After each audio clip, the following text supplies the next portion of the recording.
O som de um carro acelerado foi o único a ser ouvido na madrugada de 26 de março de 2018, no norte da Califórnia. O veículo caiu de um penhasco muito alto. Não se sabia até o momento o que havia acontecido. Apenas alguém passando pela estrada percebeu um carro virado nas rochas e imediatamente chamou a polícia. O diário marcado de hoje conta a história da família Hart. Parecia que estava tudo às mil maravilhas, mas não era o caso. Nesse caso, eu quero destacar a importância do papel da instituição escolar e identificar e denunciar possíveis situações de abusos. Antes de começar essa história, se você puder deixar seu like no início do vídeo, vai ajudar bastante o canal. E se você é novo por aqui, gostou do conteúdo, se inscreve também. Desde já eu agradeço muito o apoio e vamos lá para o caso. Para começar, vamos falar primeiro das duas companheiras. Uma delas se chamava Sarah Margaret Gengler e posteriormente passaria a se chamar Sarah Margaret Hart. Ela nasceu 8 de abril de 1979, no estado de Dakota do Sul. Já Jennifer Hart nasceu no dia 4 de junho de 1979, também no estado da Dakota do Sul.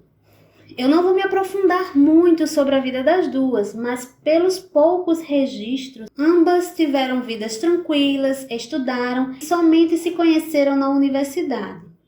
Em 1999, elas se conheceram na Norris State University e daí começaram um relacionamento. Ambas tinham bastante amigos e a princípio escondiam a relação, temendo a rejeição dos colegas. Já por volta do ano 2000, assumiram a relação e foi justamente o que aconteceu. Ambas estudavam educação na universidade, mas somente Sarah conseguiu concluir o curso de formação. Após revelarem a homoafetividade, ambas resolveram se mudar para uma outra cidade, que seria em Alexandria, em Minnesota. Uma cidade mais calma, com vários lagos. A casa era uma casa bem familiar. Era uma casa grande, com 2 andares, próxima a uma rua bem movimentada. A ideia era trabalhar e formar ali uma grande família feliz. Ambas começaram a trabalhar em lojas de departamento, ganhavam relativamente bem e no campo profissional, a Sarah tinha uma remuneração um pouco maior do que Jennifer. A Jennifer era descrita como uma pessoa firme, engraçada e muito controladora. Há quem eu diga que ela tinha indícios narcisistas. Ela era muito ativa nas redes sociais e adorava ser notada. Já a sua parceira Sarah era descrita como uma pessoa passiva, ingênua, submissa e pouco questionadora. Parecia que ela apenas acompanhava e apoiava Jennifer em todas as decisões. Daí a gente já consegue perceber quem ditava as regras da família. Ambas eram conhecidas por serem justas e bondosas, ajudavam instituições de caridade e ambas tinham um objetivo em comum na vida, que seria mudar a vida de crianças sem família, através do ato de adoção. Em 2004, Jennifer e Sarah recebem em casa a primeira filha. Ainda não era uma adoção oficial, seria um lar temporário a princípio. A primeira filha, que não teve o nome divulgado, então vamos chamá-la de filha adolescente, era uma jovem de 15 anos de idade, cursava o ensino médio, vivia em um orfanato. Ela tinha uma mãe biológica, mas que não tinha condições de sustentá-la e também era muito jovem e despreparada.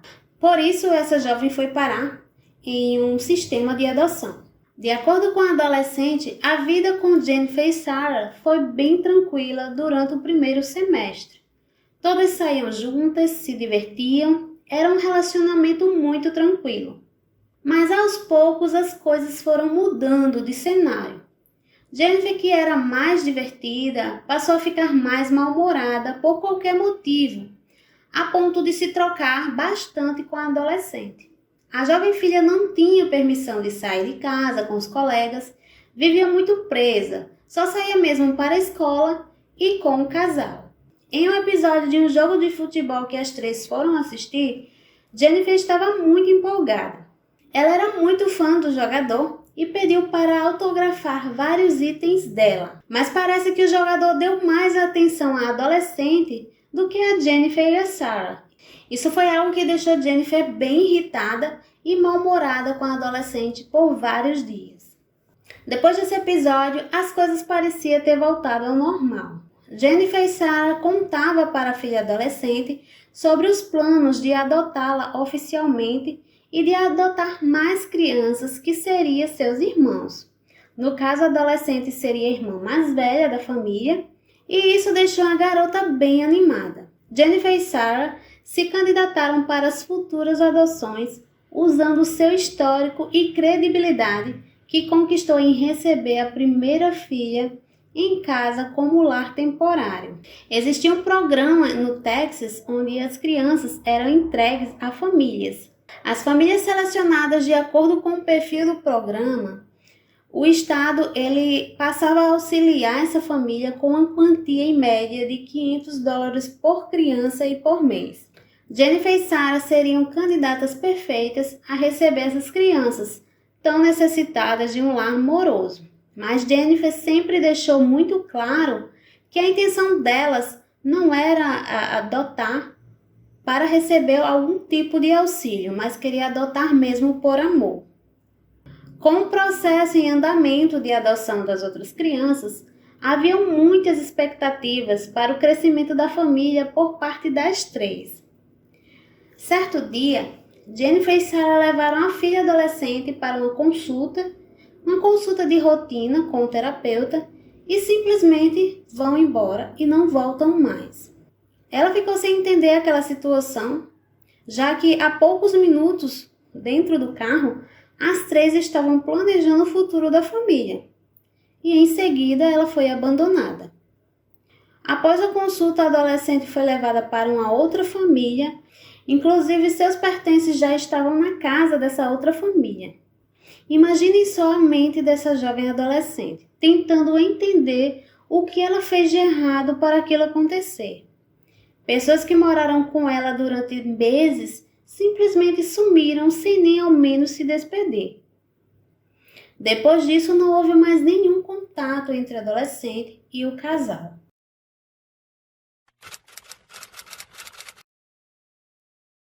Em 2006, finalmente as adoções aconteceram. Jennifer e Sarah adotaram primeiramente 3 crianças, que foram o Marcus, de 8 anos, a Hannah, de 4 anos, e a Abigail, de 2 anos de idade. Todos os 3 eram irmãos. Os 3 foram retirados da mãe biológica pelo sistema por questões de segurança. A mãe era uma usuária de substâncias ilícitas e as crianças viviam em situações de negligência. Agora, conseguir um lar para 3 crianças de uma vez não era uma tarefa fácil, principalmente porque eram crianças que precisavam de muitos auxílios porque viveram em um lar negligenciado. Então, nesse contexto, Jennifer e Sarah eram a família perfeita para o recomeço desses irmãos. Já em 2008, elas aumentaram a família, adotaram mais 3 irmãos, o Devonte, com 5 anos, o Jeremiah, com 4 anos e a Sierra, com 2 anos de idade. O caso dessas 3 crianças era parecido com o das 3 primeiras. As mesmas foram retiradas dos cuidados da mãe por negligência, mas nesse caso existia uma tia que tentou ficar com a guarda das crianças e até passou um tempo com elas. Essa tia tinha um emprego e condições boas para cuidar das crianças, mas certo dia ela foi convocada e precisou trabalhar de última hora e deixou as crianças com a sua filha mais velha. Nesse mesmo dia, a mãe biológica das crianças apareceu de repente e insistiu para ver as crianças. Com muita insistência, ela acabou vendo as crianças e foi justamente nesse momento em que o Conselho Social passou para fazer uma visita surpresa e viu que a mãe biológica estava com as crianças. Por esse motivo, a tia perdeu a oportunidade e a confiança de ficar com os sobrinhos, e dessa forma as crianças foram parar na grande família de Jennifer e Sarah Hart. Mas a tia continuou lutando, entrou com um processo para tentar a guarda das crianças novamente, mas não teve sucesso. Com muitas crianças para prestar cuidados, Jennifer para de trabalhar fora e se dedica somente às crianças. Já Sarah fica com essa responsabilidade e continua no trabalho para manter a família. As postagens nas redes sociais de Jennifer se tornaram mais frequentes. Ela se apresentava junto com Sarah como as salvadoras daquelas crianças tão sofridas. Praticamente todas as atividades da escola, passeios em família e o dia a dia das crianças eram relatados nas redes sociais. E as crianças sempre estavam sorrindo, muito bem vestidas, e todos que acompanhavam o perfil de Jennifer percebiam o cuidado dela com as crianças. No perfil era compartilhado praticamente tudo, até mesmo o comportamento das crianças. Jennifer compartilhava, dizendo que as crianças não tinham controle perto de comida, porque passavam muita fome nos lares anteriores e tinham medo de não comer em uma próxima refeição. Esse e alguns outros hábitos eram o desafio que elas trabalhavam nas crianças, através de acompanhamentos e ensinamentos.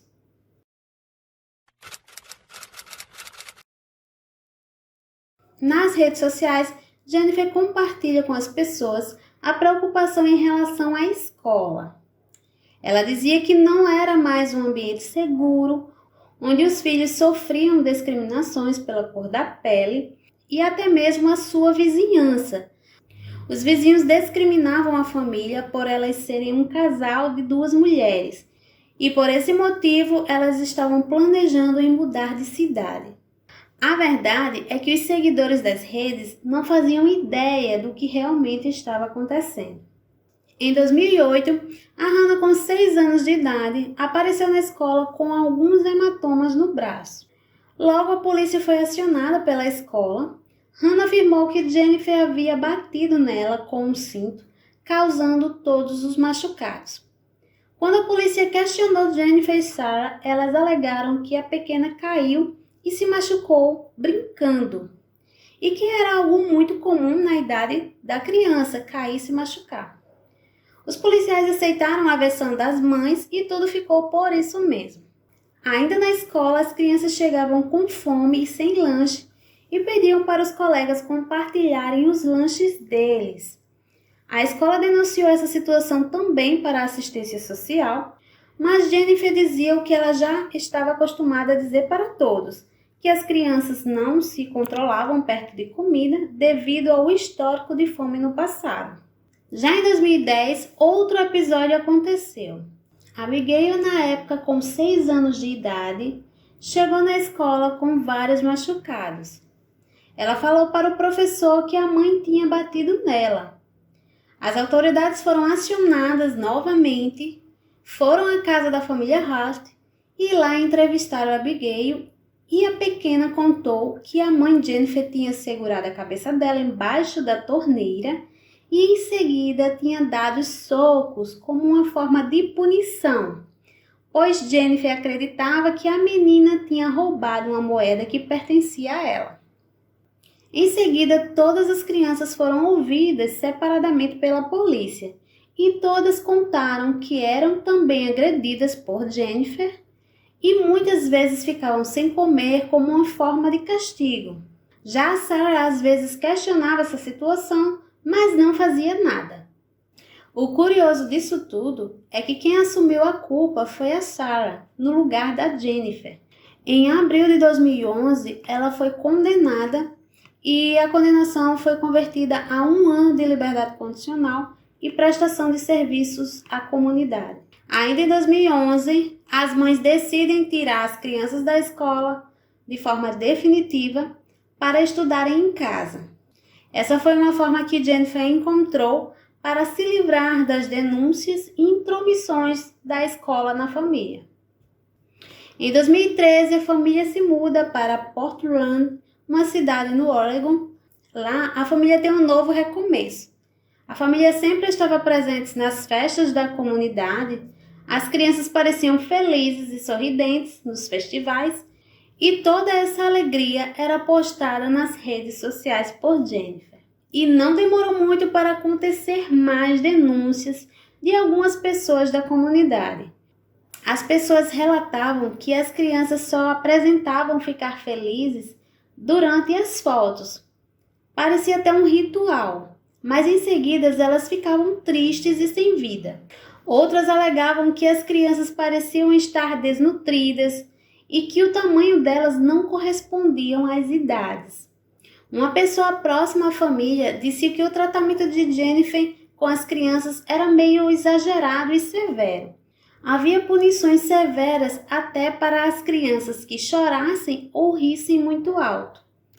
Após inúmeras denúncias, o Departamento de Bem-Estar Infantil foi até a casa da família Hart. Chegando lá, conversaram com a família, mas dessa vez as crianças não falaram nada. Disseram apenas que tinham as melhores mães do mundo. Jennifer, em defesa, disse que as pessoas que denunciaram não entendiam o estilo de vida da família e resolviam denunciar por não concordar. Diante disso, os assistentes não viram irregularidades cometidas pelas mães e o caso foi encerrado.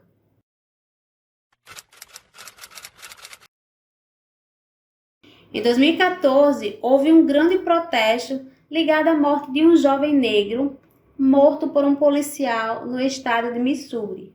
E a Jennifer, como de costume, participou do evento e levou as crianças também. A ideia era mostrar o engajamento da família na luta pelas causas sociais. Devonte, um dos filhos de Jennifer, segurava uma placa escrita "Abraços gratuitos". E durante o protesto, uma foto do garoto chorando e abraçando um policial viralizou nacionalmente. Logo, todos queriam entrevistar aquele garoto da foto. A publicidade que a foto gerou não foi 100% positiva. Na verdade, a foto e os pais da criança seriam alvo de críticas, já que se tratava de um menino negro abraçando um policial branco em meio a um protesto em que um jovem negro foi morto por um policial. Muito criticada, Jennifer resolveu se afastar e afastar as crianças das redes sociais durante uns 6 meses, para que as pessoas esquecessem o episódio. Quanto aos pedidos de entrevistas, ela recusou todos, alegando querer proteger a imagem do filho.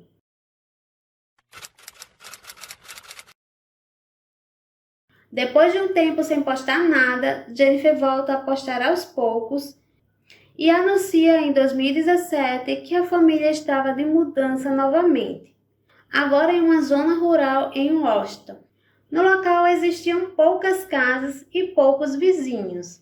A casa mais próxima pertencia a um casal chamado Bruce e Dana DeKalb. No novo lar, Jennifer passava para as pessoas um estilo de vida mais natural e em contato com a natureza. As crianças apareciam mais em contato com a natureza, longe das telas de celular e televisão. Muitos admiravam a dedicação dessas mães em proporcionar uma vida tão saudável e feliz para as crianças. Então, nas redes sociais eram só elogios e admiração. Em agosto de 2017, algo muito estranho aconteceu. Por volta da 1h30 da manhã, Hannah, na época com 14 anos, aparece na porta do casal vizinho. A garota pedia proteção de maneira desesperada.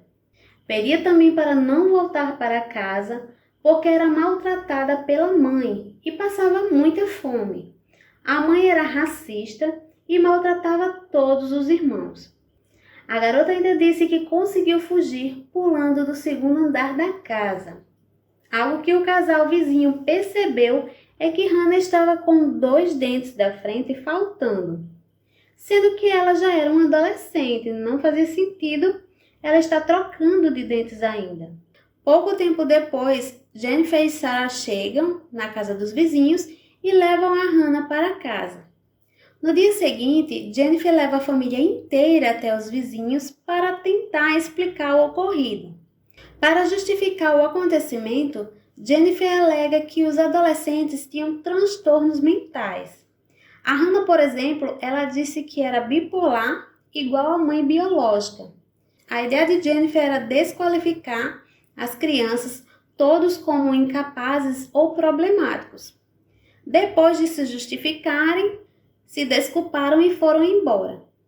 O pai de Dana DeKalb, que era vizinha, ficou sabendo da história, achou muito estranho e resolveu chamar a polícia. Mas a denúncia não deu em nada. Em março de 2018, o Devonte, um dos filhos de Jennifer, apareceu na residência dos vizinhos novamente e falou com Bruce, pedindo algo para comer, tanto para ele como para seus irmãos.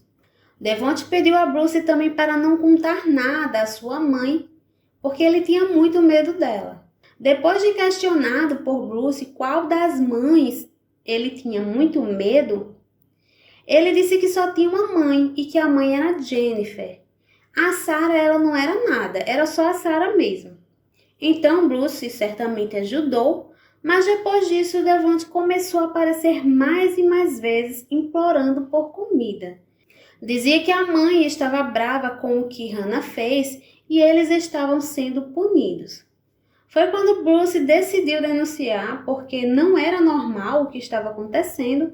Então, no dia 23 de março de 2018, o Serviço de Proteção Infantil apareceu na casa da família Hart. Na primeira visita, eles não encontraram a família em casa e nas visitas futuras também não conseguiram contato. Então, no dia 26 de março, as postagens nas redes sociais pararam e ninguém conseguia se comunicar com a família. De acordo com a vizinha, ela viu quando o carro da família saiu às pressas, destruindo até uma mureta que estava no caminho.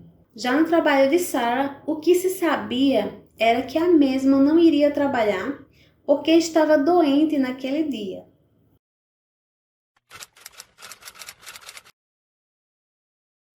No dia 26 de março de 2018, o SUV da família Hart foi encontrado ao fundo de um penhasco com 30 metros de altura no condado de Mendocino, na Califórnia. Graças a uma pessoa atenta que passava pela estrada, que chamou as autoridades e as autoridades foram alertadas sobre um carro caído no penhasco e que parecia um acidente. Inicialmente, o choque do acidente e da morte de todos os membros da família Hart deixou todos espantados. Como era possível uma família tão feliz morrer de forma tão trágica em um acidente inesperado? Quando começou as investigações, um dos pontos que chamou a atenção dos investigadores é que não havia marcas de freio no topo do penhasco. Ou seja, em nenhum momento a Jennifer tentou evitar o mergulho fatal na costa rochosa do Pacífico. Os investigadores disseram que nenhum dos ocupantes do carro estava usando cintos de segurança. Logo, a ideia de acidente passou a ser tratada como homicídio e suicídio pelas autoridades. Horas após o acidente, os corpos de Jennifer, Sarah, Marcus, Jeremiah e Abigail foram encontrados no carro, disseram as autoridades. Já os restos mortais de Sierra foram achados mais tarde, assim como o de Hannah. Já o corpo de Devonte nunca foi encontrado, embora tenha sido declarado morto oficialmente em 2019.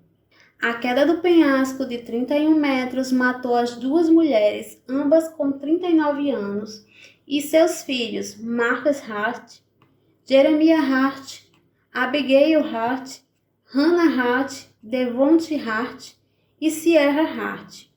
Até hoje ninguém sabe ao certo o motivo de Jennifer ter jogado o carro do penhasco, mas algumas partes ajudam a montar esse quebra-cabeça.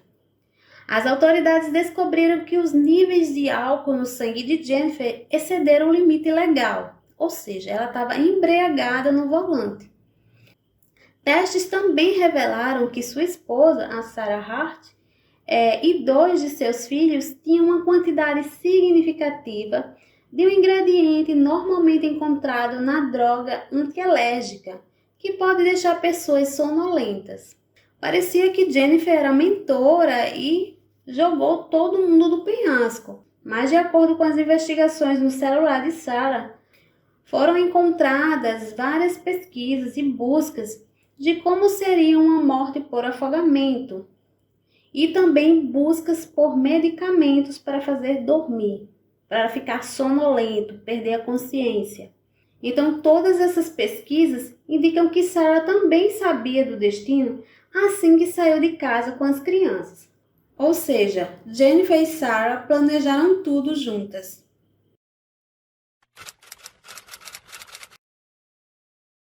Esse caso é uma história bem difícil de processar, porque não dá para imaginar tudo o que essas crianças passaram nas mãos de Jennifer e Sarah.